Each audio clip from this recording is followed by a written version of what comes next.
Stranded sa gitna ng dagat ang isang lalaki at kanyang alagang aso habang nananalas ang Hurricane Helene sa Florida sa Amerika.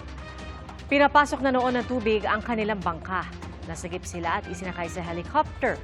Nalubog sa baha ang iba pang lugar. Itinumba pa ng bagyo ang ilang puno at poste ng kuryente. 4 ang naitalang nasawi sa Hurricane Helene na itinuturing na isa sa mga pinakamalakas na bagyong tumama sa Amerika.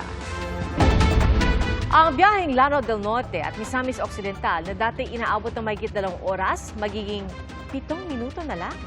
Sa tulong po yan ng Panguil Bay Bridge na pinakamahabang tulay ngayon sa Mindanao.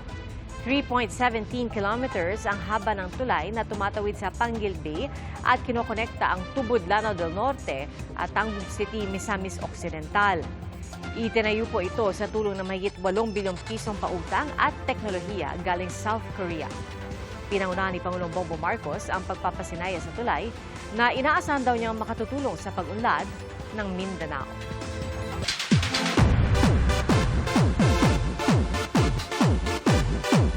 Stunning si Kapuso Global Icon Heart Evangelista sa Paris Fashion Week. Na-highlight ang kanyang fit physique at sexy curves sa suot niyang gown.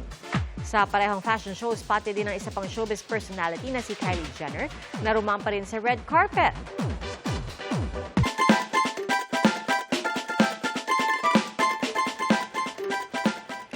Literal na bigatin ang mga inihaing putahe sa sari-saring pagdiriwang sa gitnang Luzon.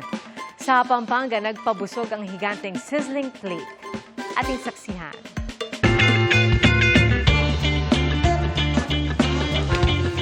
Amoy at tunog pa lang, talagang nakakakilig ang sizzling sisig.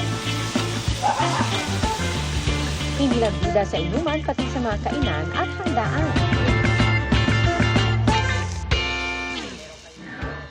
Pero sa isang food festival sa Clark, Pampanga, ang nakalatag na sisig, pambaranggayan. Giant sisig sa isang giant platter. Sinasalok gamit ang mga giant sandok. Giant din ang dami ng putok-batok na sangkap. 200 kilo ng pinaghalong crispy ulo at pisngi ng baboy, sinahugan ng sibuyas, kalamansi at iba pang pampalasa at secret ingredients ng putaheng proudly Cabalet. We are very proud that the best sisig would come from Pampanga, from Angeles. Ang laman naman ng higanteng platter sa hiwalay na food fest sa Olongapo, makukulay na nachos. Kaya di lang tiyan ang mabubusog, kundi pati mga mata. Kung palakihan o paramihan ng food servings ang usapan, pambato naman ng Kabanatuan Nueva Ecija ang kanilang cheesy mamon taisan. Matakam sa 1,500 pieces ng creamy, soft at fluffy taisan ang Pinoy version ng chiffon cake. Giant kakaning platter naman ay tinutulak ng Tarlac. Bukod sa kanilang native plate, pinagsaluhan din ng ilang local delicacies tulad ng puto, duman special, at kalamay ube. Ang entry naman ng Baliwag, Bulacan, giant bilao ng crispy okoy. Healthy rin ang golden feet na ito dahil hinaluan ng 200 kilos ng kalabasa. At sinong nagsabing susuko ang bataan? May giant serving din sila, ang kanilang higanteng tinapa roll at tinapa rice. Abay san man mag-ikot sa Central Luzon, they have something big to offer. Mga kapuso, 89 na araw na lang. Pasko na. Maraming salamat po sa inyong pagsaksi. Ako si PR Kanghel para sa mas malaking misyon at sa mas malawak na paglilingkod sa bayan.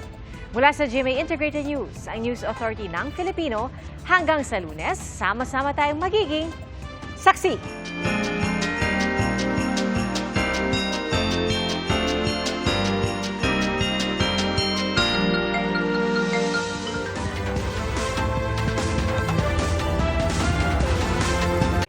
Mga kapuso, sama-sama tayong maging saksi. Mag-subscribe sa GMA Integrated News sa YouTube at para sa mga kapuso abroad, samahan niyo kami sa GMA Pinoy TV at sa www.gmanews.tv.